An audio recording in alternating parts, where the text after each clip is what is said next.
It was the year 73 BCE, and beneath the polished facade of Roman entertainment, something had been festering.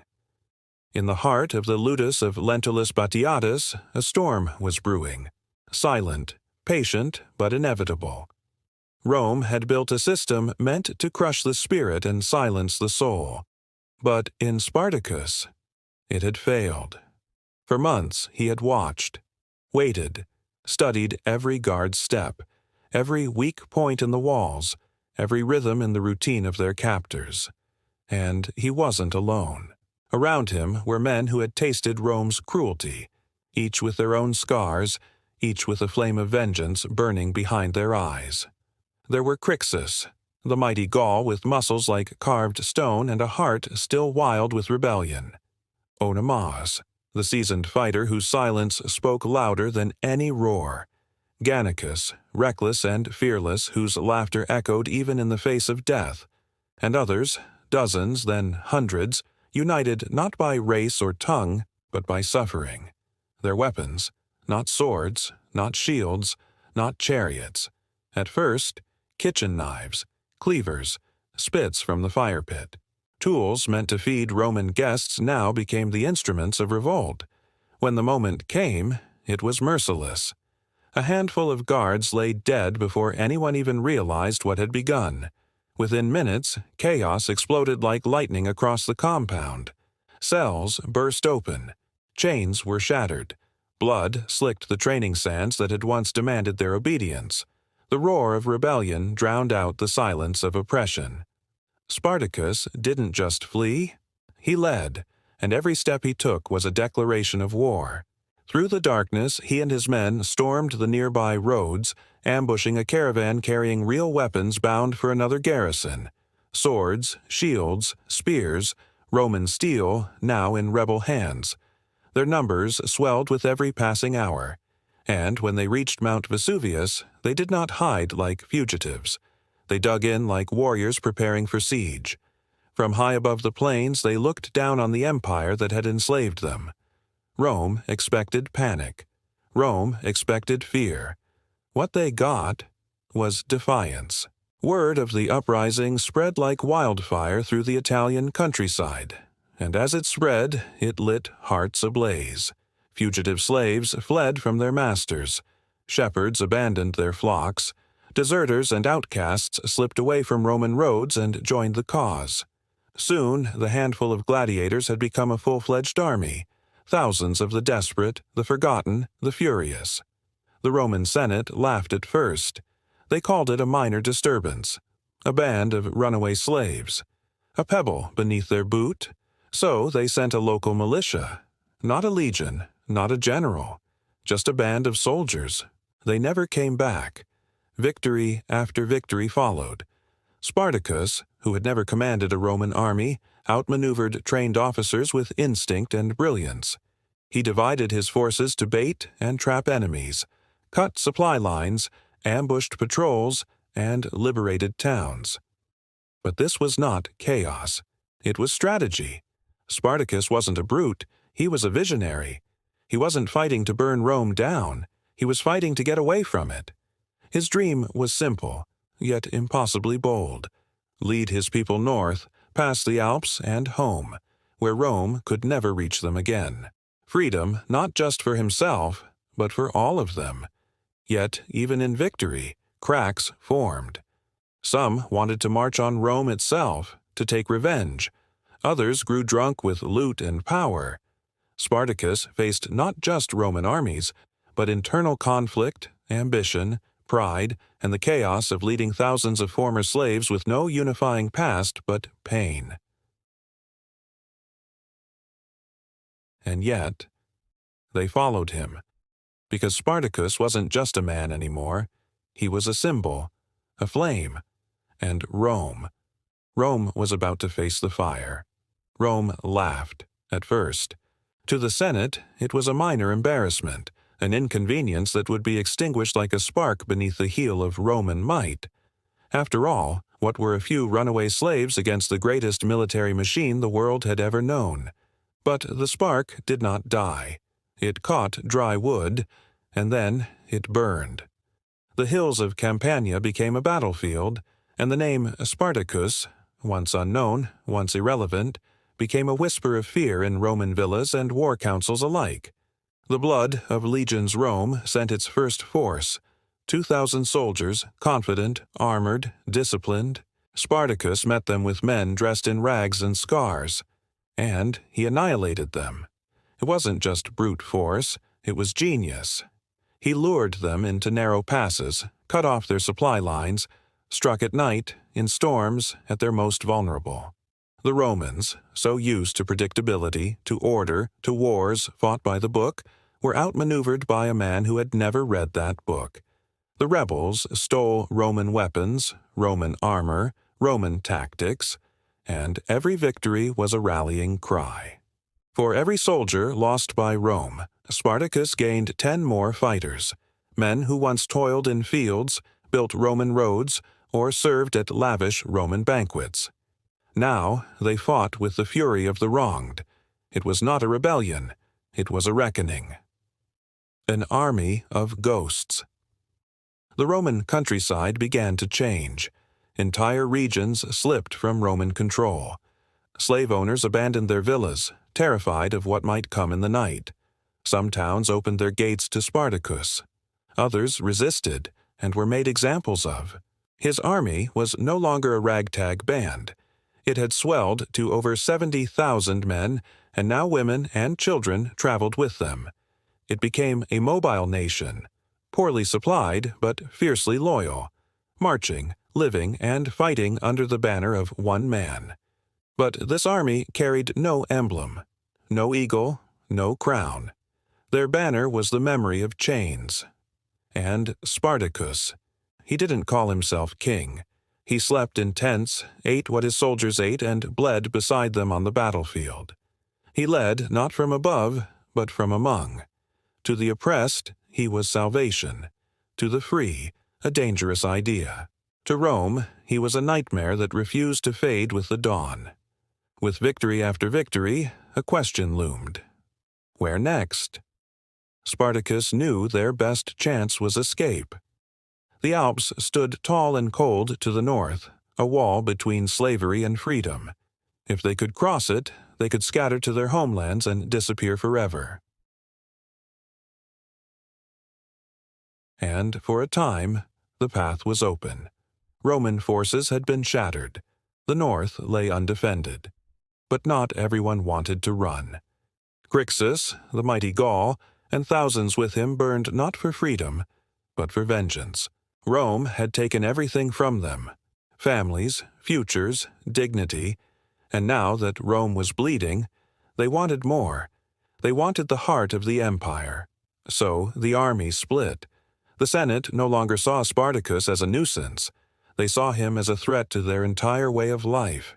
The richest man in Rome, Marcus Licinius Crassus, stepped forward. Ambitious, cold, calculating, and utterly ruthless, Crassus demanded command. He raised a new army, not of hopeful farmers, but of hardened legionaries. He brought back old Roman discipline, executing cowardice with a cruelty Rome hadn't seen in generations. And in the distance, beyond the horizon, another shadow returned. Pompey the Great, fresh from conquest in Spain, heading home with an army of his own. Now, Spartacus was no longer the hunter. He was being hunted. He won again and again. But the victories began to cost more. The gaps closed faster. The choices grew harder. Each triumph was no longer a step toward freedom. It was a defiance of death itself. But still, he fought. Because Spartacus knew the only thing deadlier than Rome's legions was the idea that Rome could be defied. The Roman Republic had awakened. For nearly 2 years, it had underestimated Spartacus, dismissed him as a savage, a fluke, a bad dream. But dreams fade. This one had only grown darker. And now, as the fires of rebellion burned across the Italian countryside, Rome's pride lay in ruins. Legions had been broken, generals disgraced, senators panicked, villas lay abandoned. Entire provinces lived in fear of a man who once fought for scraps in the arena. The Senate could no longer afford to look away. This was no mere revolt. This was war. And Rome, cornered, wounded, humiliated, would strike back with every ounce of rage it had left. The rise of Crassus enter. Marcus Licinius Crassus. He was no fool, no glory-hunting young general eager for fame. Crassus was a man of wealth and power, the richest man in Rome, with a fortune built on fire and ash, bribery and blood. He did not want applause. He wanted control. And now, with Rome's legions in disgrace, Crassus offered the Senate what they truly craved: order. He was given command of 8 legions, over 50,000 soldiers, trained, armed, and ready to reclaim Rome's honor. But Crassus was not a man of half measures. He would not tolerate weakness. And he made that clear with an ancient, nearly forgotten punishment: decimation. If a unit fled in cowardice, 1 in every 10 soldiers was chosen by lot and beaten to death by their own comrades. The message was clear: better to die in battle than in disgrace. His legions would fear him more than Spartacus. The walls close in. Spartacus had seen Roman cruelty before, but now he faced Roman discipline. Crassus didn't chase blindly. He built traps, fortified positions, and cut off escape routes. Where others failed with brute force, Crassus moved like a serpent, tightening his grip with every step. And Spartacus? He felt the pressure. His once unbreakable army was weary. Supplies grew scarce. Morale faltered. And while he still commanded loyalty and fearsome strength, he knew something was shifting. So he turned south, hoping to sail to freedom, to Sicily, where new allies and safe haven might lie. He brokered a deal with pirates, paid them handsomely, waited on the shores. But Rome's reach was longer than gold. The pirates betrayed him, took the payment, never returned. Spartacus was trapped. Crassus now saw his chance to end the war. He pursued Spartacus to the toe of Italy, forcing him into a corner, then ordered an ambitious military feat: a massive trench and wall built across the narrow land bridge of Rhegium, stretching from sea to sea, a prison of Roman engineering, one that would trap Spartacus inside with no food, no reinforcements, no escape. Rome had once enslaved Spartacus. Now they sought to enslave his rebellion. But the gladiator's fury had not dimmed. He rallied his men, starving, exhausted, bloodied, and broke through the Roman lines in a daring assault that stunned Crassus himself. For a moment the rebellion breathed again, but it was short-lived. While Crassus tightened his grip in the south, another shadow loomed to the north: Gnaeus Pompeius Magnus, Pompey the Great, the Senate's golden boy, returning from Spain with a fresh, rested army and ambitions of his own. Crassus raced to crush Spartacus before Pompey could arrive and steal the glory. 2 titans of Rome, now in a quiet war for credit over the blood of a rebel. He knew it was the end. There would be no escape now. But if he was to die, it would not be in chains, not on his knees. He would face Rome on the battlefield, one last time, not as a slave, not as a gladiator, but as a free man, commanding a free army. Because even as the walls closed in, even as the greatest empire the world had ever known gathered its full might to destroy him, Spartacus would not yield. The sky was heavy. Gray clouds rolled like silent drums over the hills of Lucania. A storm was coming, not from the heavens, but from the earth below. The sun rose slowly that day, as if reluctant to witness what was to come. Spartacus stood at the front of his army, not atop a horse, not behind a shield wall, but on foot among his people. He looked not like a general, but like a brother, a father, a leader who had walked every mile beside them. He raised his sword, not high into the air, but just enough to catch the morning light. A signal, a promise. "This is where we end their empire's laughter," he growled. "With our blood they built their walls. With our blood we break them." And then they charged. The earth shook. The rebels descended like a crashing wave of fury. Men wielding worn blades, farming tools, rusted spears, anything that could pierce Roman flesh. There were no battle cries, no drums, only the sound of rage unleashed. They struck the Roman lines with savage desperation. Chaos erupted. Dust and blood clouded the air. Spartacus fought like a man with nothing left to lose, because he had already given it all. He moved like fire, cutting down centurions, dodging arrows, carving a path through the disciplined Roman formations. His target was clear: Crassus. If he could kill the general, even in death, it would be a message carved in the bones of the Republic. He got close, too close, and then it happened. Spartacus was struck, once, twice, 3 times, but he did not fall. Not yet. He roared and kept fighting, dragging wounded limbs across the mud, teeth clenched in pure defiance, until finally the sword slipped from his hand, and Spartacus fell.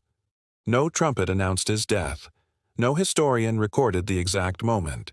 His body was never found. Rome claimed he was dead, but even they could not say where he lay, and perhaps that is fitting. Because Spartacus, in the end, belonged to no grave. He belonged to the wind, the story, the symbol. The battlefield fell silent. The earth, once torn by the thunder of marching feet, grew still, and somewhere among the countless bodies that littered the fields of Lucania, Spartacus vanished. His body was never found. No marble statue would mark his grave. No monument would be raised in his name. No song would be sung in the Roman streets to honor his courage. Because Spartacus was not simply a man. He was an idea. And ideas do not die with their flesh. They spread, they burn, they endure. The final battle was brutal, a last stand drenched in blood and glory. Spartacus had refused to run. Surrounded, outnumbered, his army broken and battered, he rallied what remained of his once mighty rebellion and charged into the jaws of death with the same defiance that had sparked it all. They say he fought like a man possessed, cutting through legion after legion, trying to reach Crassus himself. He did not beg. He did not bargain. He fought and fell. But Rome, vindictive as ever, did not stop there.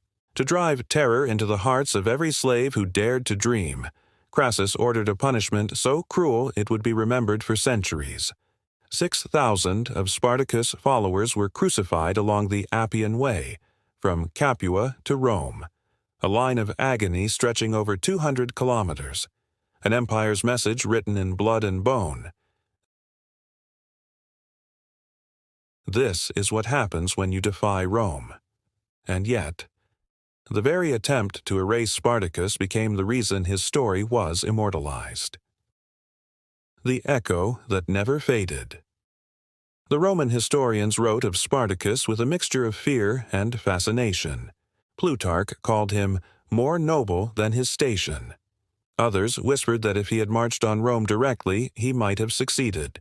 But the truth of Spartacus didn't live in scrolls.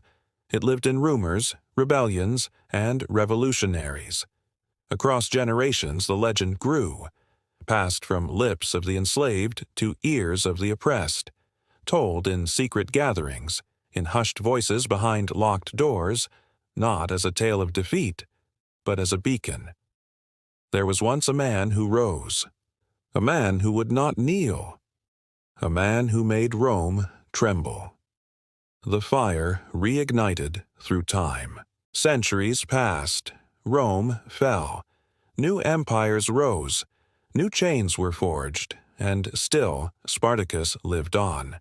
In the cries of the serfs during medieval uprisings, in the chants of revolutionaries during the French Revolution, in the writings of Karl Marx, who hailed Spartacus as the finest fellow in the whole of ancient history.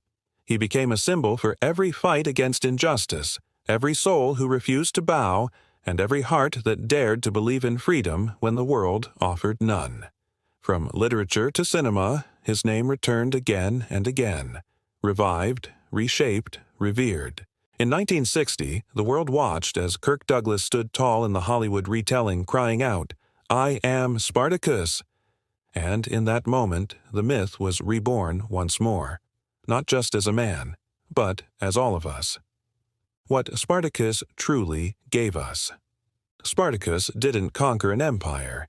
He didn't build a dynasty. He didn't die a king.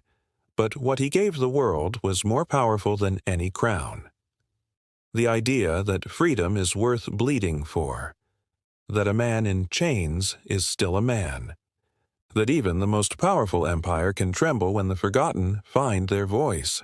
His was a rebellion of slaves, but his legacy, a legacy of liberation. And though his bones may lie buried in silence, his spirit still marches. Every time injustice rises, every time power seeks to silence the weak, every time someone whispers, "Enough." The dust of ancient battles has long settled. Rome is gone. Its emperors, its legions, its marble cities crumbled into ruins and silence. But Spartacus still walks among us, not in flesh, not in form, but in every whispered act of defiance, in every fist raised against oppression, in every soul who dares to say, "I will not bow."